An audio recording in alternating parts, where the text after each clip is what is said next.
All right, I'll follow your lead. Welcome back to the shop. I'm Jeff from Today's Craftsman. I'd like to introduce you to I'm John. Peters. John from Today's Craftsman. What are we looking at today? We're looking at some pretty cool tools and some, I guess, some old lame tools that are indispensable to me at least. Yeah. I think that's a good mix though, you know? Yeah.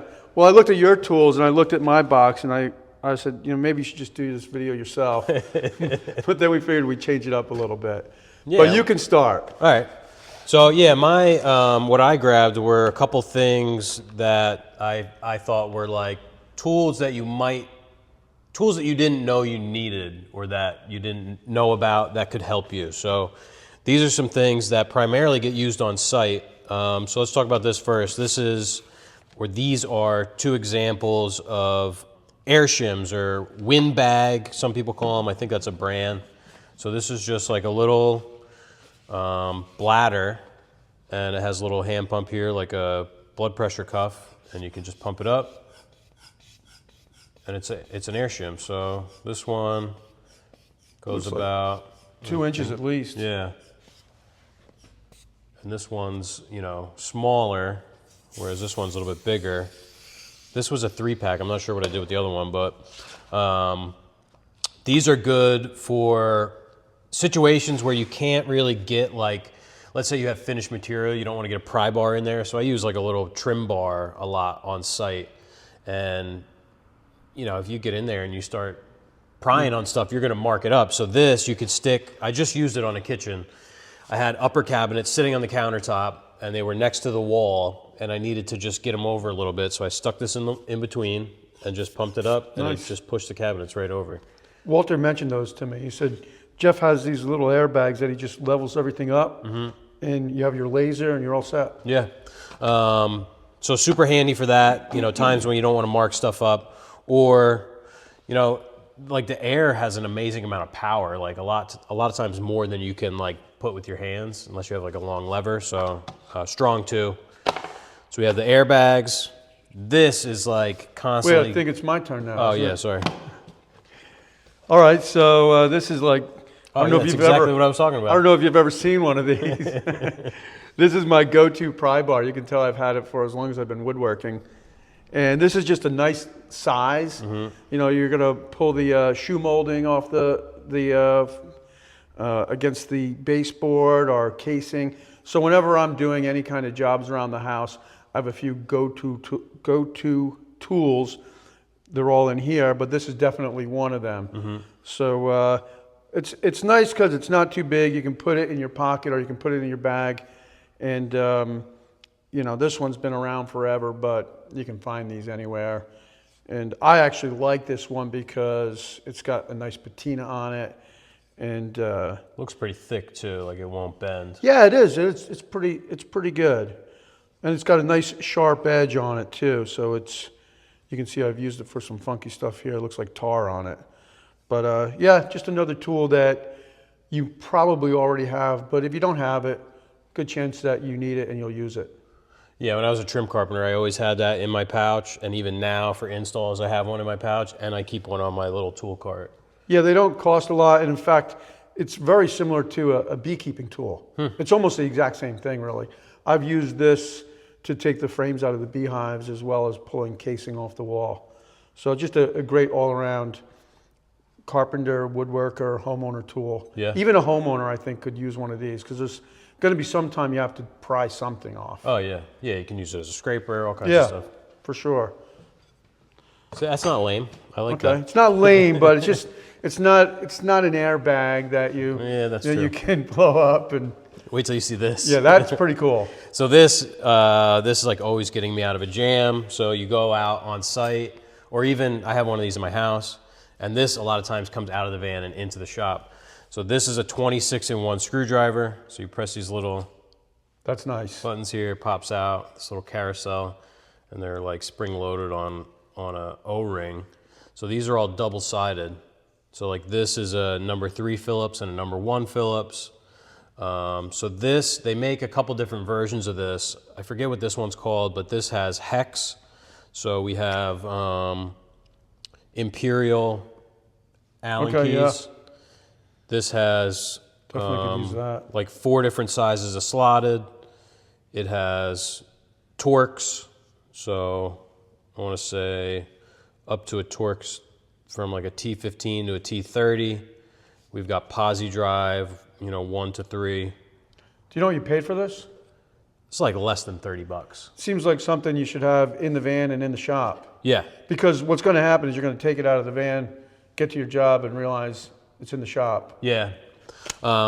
Like the one at my house, I use it all the time. It lives in like a pencil I holder need one of in the those in kitchen. the house. Yeah, that's a great spot for it. And, so these are double-sided, but they do fit inside of a bit holder. So, like, a lot of times what I need will be in here, but I'll take it out and I'll put it into the bit holder that's just in my drill. Sure. This is something we'll put a link. Yeah, yeah. We'll put a link down because this is something I'll probably buy. So it's from Wiha, German company. I think this might be made in is it Czech Republic? Czechoslovakia?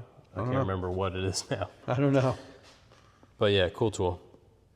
Yeah, that's something I will pick up because I run around the house because all of my tools are in the barn. So inevitably I run back and forth to the barn. Mm-hmm. But if I had something like that, as long as somebody doesn't move it, I run into that problem. Or I'll go grab it and it looks like this. And I'm like, where is my bit? yeah, and you miss a bit, that'll drive you nuts. This is a staple. It's a framing chisel. I like it because it has the steel on the end you're going to hammer. You can feel it. It's pretty rough right now. Is that a Stanley or a Buck Brothers? I believe that this is a Stanley, but I don't know. I don't know, but it doesn't take much to put an edge on this. So I will use this for everything from fine chisel work, if I sharpen it up, to scraping paint. I don't care if I hit a nail with it because I'll just grind it right down.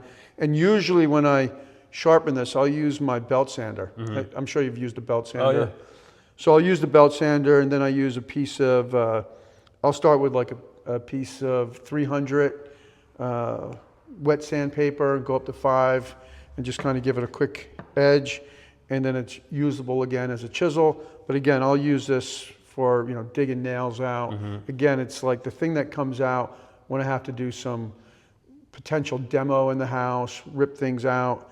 And it's, again, like all these tools that I have here, I've had for almost as long as I've been doing this. So they're not valuable, but I've had them this long, so I kind of have a relationship with them. Yeah, it's like old reliable, Yeah, You know what to expect when you pull it out. Yeah, definitely. So it's just a good tool, 1-inch chisel. If you don't lose it, you'll be able to use it forever. Mm-hmm. Yeah, and in most cases, like, your chisel doesn't need to be like shaving sharp, Exactly. It's not like we're cutting, crazy joinery where it's like down to. And you can pry stuff with this that you can't pry with this. This has got some you can really pry some things. You can get underneath the door and pry the door up, whatever it is. Mm-hmm. It gives you a little, it just gives you a little leverage. But it's a nice tool, and I could clean this up and make it look nice, but why bother? I've used a chisel like that as like a pry bar too. So like if you're doing framing and like let's say this is a framing member, you need to move it that way. You pound this into the piece of wood and pry over. You can't do that with this. No, exactly. Absolutely, that's a good use for it, and I've done the same thing. Mm-hmm. All right, so here's another one. I guess I'm deep in the screwdrivers. This is a little 1/4-inch drive ratchet. So it takes your standard 1-inch by 1/4-inch or 1/4-inch by 1-inch bits. And this is another one like getting you out of a jam. So if you're doing fridge panels and you need to put something into the bottom of the door, sometimes you only have 1 inch and 1/8. I've used this in the shop for like putting stuff onto that pocket hole machine where you only have a certain amount of space. And it's nice because it's ratcheting. It's not the most fine ratchet, but saves your hands versus using like an Allen key. So you can use, I don't have them on here, but It looks quality. yeah, It looks nice. Yeah, this is just like kind of off of Amazon kind of thing.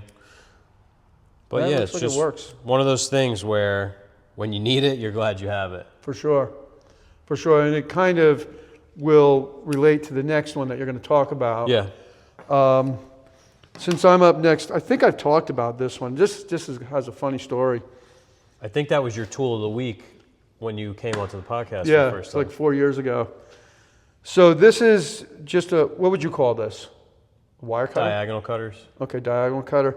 So years ago, maybe 35 years ago, I worked for a guy who I could not stand, but I was working for him, and he was like everything bad about the construction industry.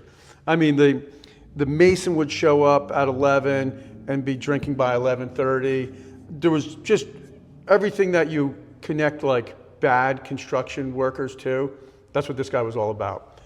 So I'm working with him, and we ended up teaming with another group called Power Framers. I mean, like that says it all right there. They have like the Gold's Gym logo as their... It was crazy. It was crazy. Big Motley Crue fans. So anyway, one day, this guy, Richie, who was really big into karate, nice guy, but he was a little less than there. He ended up getting stuck to a wire. We were doing demolition of a diner. He ended up getting stuck to a diner because he had an East Wing hammer, and he kind of choked up on the hammer, and it was really hot out. And he's just like stuck there, and this other guy, Lee, pushes him off. So this is like the danger. So he was being electrocuted. He was being electrocuted. Yeah. So then my boss, who happened to be named John, he was saying, you got to cut all these lines and rip out all this electric heat. And I'm just witnessed Johnny get stuck to this wire. So he hands me these, and he says, yeah, you could do that. Just go ahead and do it. At the time, I think I'm like 19 years old. And I said, well, I'm going to go out to my truck and get my gloves. So I went out to my truck, got in my truck, and I never saw anybody again. But that wasn't the thing that like put me off. It was like that moment was coming. Mm-hmm. And so finally I was just like, okay, I've had enough of this. And so to this day, I still have these wire cutters that don't belong to me, but they're mine now. And they're great. They're just, they'll cut through a 10-penny nail, no mm-hmm. problem. They'll cut wires. And it's another tool that if I can't find, I'm sort of wondering, where is that? Like, did somebody borrow that tool? Did one of the kids have it? Did I, leave it outside? Mm-hmm. Just because it works. And it's just a good tool. It reminds me of what could have been, and I'm happy it didn't become. It's your severance package. Yeah, that's right. It's my severance package. Are they Klein? There's no name on it. They're solid, though. Yeah. V2. I see that. That's about it. V2. I don't know if that's maybe. It's amazing how long a tool will last, though, if you don't lose it. Yeah, and I like these old school ones because they just have the simple handles. Everything now has these big knobby handles and stuff. I'm not into it. I like these old, like, it looks like Kleins or Channel Locks or, Yeah, they've got a nice feel. I mean, if you like give it some pressure, you can feel it has a little bit of a give mm-hmm. to it. Yeah, it's a nice tool. So this is something that I haven't used yet. We were just talking about it. This is 3D printed, so you're probably not gonna be able to guess what it is from looking at it. But this is a little stubby screwdriver. So this is like not a one-time use, but once you put the bit in here, I don't think you're gonna. Well, don't put it all the way in so you can grab it. Yeah. It's a really tight fit, so you would put your bit in there and press that in there, and you have a little stubby screwdriver. So this is just something that I grabbed off the internet, printed it on the 3D printer, and gives you more torque than, well, I don't know about maybe more. You don't have the up force with that. So yeah, for this that, is you hard. Have to kind of hold like, it. Yeah. Yeah. So where sometimes you kind of. You need to go one-handed. I just got a stubby. This is actually PosiDrive 2. I just got a stubby PosiDrive 2, but a lot of times you need that if you have a really small cabinet and you need to adjust the hinges. A cabinet over a fridge might only be like 8 inches high, so the inside is 6.5 inches. You can't fit a regular size screwdriver in there. So this is good for something like that. I made one of those out of wood on one of the, I built a walnut desk about 2 years ago, and I put a stop on the inside So, but there was no face frame on the desk, meaning it was just a hollow. I don't know how to explain it, but basically it was just plywood. So the only way to put a stop there would be to put the drawer in and then reach in and put the stop. Oh, screw, yeah, Yeah. piece to the top of the cabinet. So I think I attached it with 2 screws, and I didn't glue it because I want to be able to take the drawer out. And I ended up just making one, just drilling a hole. And I think mine is like a square. It's just really simple, but it's really useful. Yeah. And so mine is a star drive that is epoxied in there, Okay. but it's definitely useful. It's something that you'll need. I've done that before with stops. Yeah, it makes sense. I know that like on the bench that I have your workbench now, and I have a Churi table that I built a few years ago. That has just a stop that you can attach to the back of the door or the drawer, or you can attach it to the back of the face frame. Yep. But in both cases, you need a face frame. If you just have the opening of the drawer, then you have to figure out something different and just put a stop directly connected to the plywood. So this is just everyone needs a razor knife. I happen to like this one, just because you can take the blade out. Like I remember the old school razor knives. I know that you have something a little bit different. Yeah. But I like razor blades. I use razor blades for a lot of stuff. So I not only have the razor knife, but I always have these in my shop. And I'll use these like scrapers, Yep. like a card scraper. So, if you're going to take molding off the wall, you're going to score it first, cut any of the paint lines, caulking lines, whatever, so you don't pull the paper off the wall. I did have one that was a little nicer than this one, also a Cobalt, which is Lowe's, that had a little compartment for a few extra razor blades, but that one broke and I never replaced it, and I didn't see one. I think they may still have something like that. You know what I'm talking about? It's like a folding one like that? It's a folding one like that, but it has like a magnetic compartment, and you Okay. can put like 3 or 4 other blades in it, which is nice. But yeah, this is just one of those useful things. I mean, I was using it yesterday because I did a lot of grass seed work. I think you saw that on my Yeah. Instagram story. And so you're cutting grass seed bags, fertilizer bags, mulch bags. It's a great tool to have. So I'll usually have a few of these, one in the shop. I keep one in the toolbox of the 4-wheeler. And it gets a lot of use. And I think it's like maybe $12, maybe $17, something like that. It's been a while since I bought one. Yeah, razor knife you have to have one. So I used to use those when I was a trim carpenter. I used a Stanley Titan, it was called, which, you know me and the viewers by now have gotten a feeling. I like to buy different tools and try them out. And Well, try you're a and gearhead. find- Yeah. So Stanley Titan, of course they don't make it anymore. I have one at home, but it's you ever seen like the shark knife? It's kind of shaped like that. It has like this shark almost shape to it, but it has a brass wheel and it opens up like this, and you can fit like 20 blades inside of it. Wow. But it is, they make a fixed blade version still, but the one that I have is retractable. But I switched over to these snap-off knives when I started working in a shop, and I just got this one. This is from NT Cutter, Japanese company. You can see it's like a 30-degree angle blade. Yeah, I saw you tag the guy on Instagram, and so I followed him. Talented guy. Oh, Tomo. Yeah. Tomo's great. Great Yeah. follow. Tomo Hisagino. I think it's Tomohisa Gino on Instagram. Amazing carpenter out of Chicago. Yeah, I followed him. I went over there and looked at his work. I was like, wow, this guy's good. So he uses that knife? So he posted a story, I think, of a new razor knife, and it was like a one that takes these bigger blades, these 25 millimeter blades, and I just like the look of it. And I was like, oh man, who makes that? And he said NT Cutter, which I had never heard of. So he's Japanese. He moved here from Japan, I don't know, whatever, so 20 years ago or something.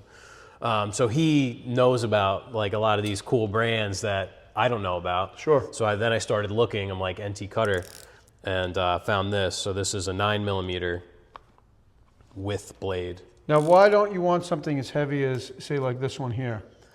I just find that I don't need it. Okay. So I don't want to carry around a big heavy knife. I mean, you can see this is pretty light. So you're just trying to keep the weight down. Yeah. Yeah, it's nice. I like the angle on that. Yeah. You know, as opposed, this looks like it's almost a 60-degree angle, where this looks like almost like a, what do you say, 25? Yeah. Yeah, that's nice. I could see myself making a switch in the shop. I wouldn't want to carry this around the yard doing yard work. Yeah, no, like for cutting up open bags of stone and Yeah, stuff like that, this yeah. is just going to get destroyed. Destroyed. And this will take the regular, so I used to use an Olfa knife, which is another Japanese brand, 9mm blade, but not the, they call this like extra sharp or something. It was just a standard angle, more like this. Yeah. But I like the fact that you have, 10 fresh tips Yeah. just right here. So you only get 2 with a regular blade. You have the one, you can flip it around. But with this, and you have the ability to use this long blade.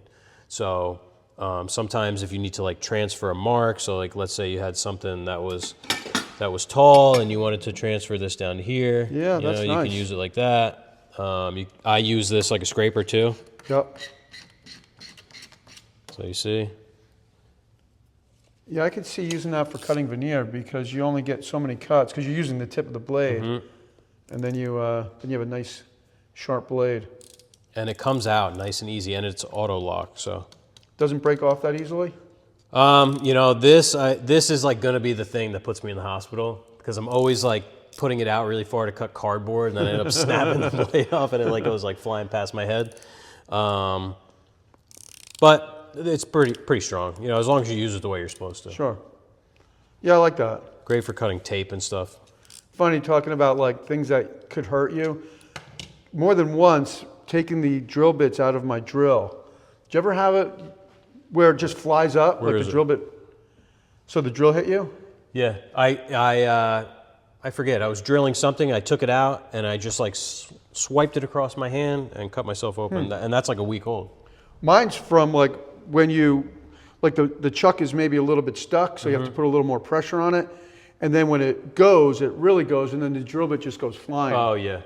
I've had that happen a few times lately, and I think my chuck on my drill might be a little stuck because I was doing some stuff outside, and maybe I just got to put a little WD-40 on it. Yeah. Does that make sense? Yeah. So here's one. This is the tape that I always use. This is the Stanley 16-inch or 16-foot power lock. In my view, there's no need for anything more than 16 feet in a shop. I know that you're pretty connected to your tape. But this is Yeah. what I've always used, and this is what Walter's using now. He tends to like this one. So as long as you don't end up bending this part, I feel like I get really accurate measurements. I've had a few different tapes. People will give you tapes. You'll get tapes sent to you with, some product or something. But no matter what, I always go back to these. And I find if I have 2 or 3, I know where they are. But then sometimes you're like, oh, I'll just get 2 or 3 more. Then I lose them all. Like 2 or 3, they're precious. 5 or 6 are no longer precious, and you can't find any of them. I have them everywhere because I bought like 24 of these not too long ago because it was one of those things where I saw the price kept going up, and I'm thinking to myself, they're going to discontinue this tool. So I bought up a bunch. This is a Starrett. It's all stickers taken off, but it's a Starrett Exact 16-foot. Same thing. I don't think you need anything more than 16 feet in the shop. And I don't know, I just like this. It's got 30 seconds up to 12 inches, so it's not overcrowded. Some tape measures are just so crowded up with marks and like fractions. If you need your fractions written on your tape measure, you should probably practice your, reading a tape measure, because you're just gonna get confused. Yeah, I like the simplicity of it. I think it's the exact same thing. Yeah. Yeah, that is a nice looking tape though. Yeah, it's a little less fluorescent than the Yeah. Stanley. Yeah, More of I like like a yellow that. versus like a highlighter. Yeah, this is more of like a green Yeah. almost. But very similar. Yeah.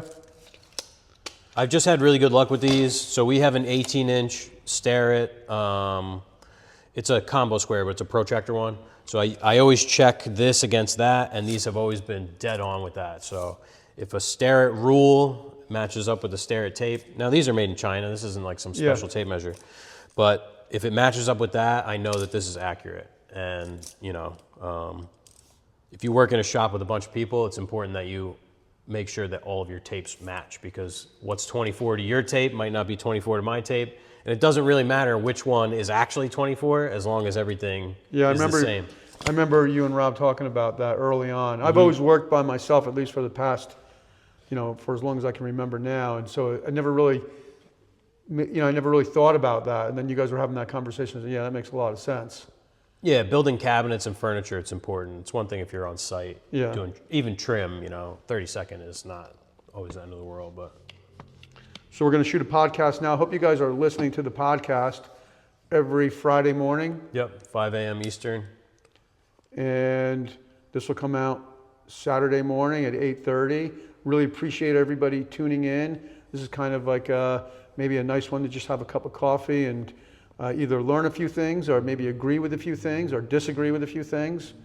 And next time we'll try to figure out what else we're doing. Today was kind of like, hey, what are we going to shoot a video about? Because you're kind of like in between jobs.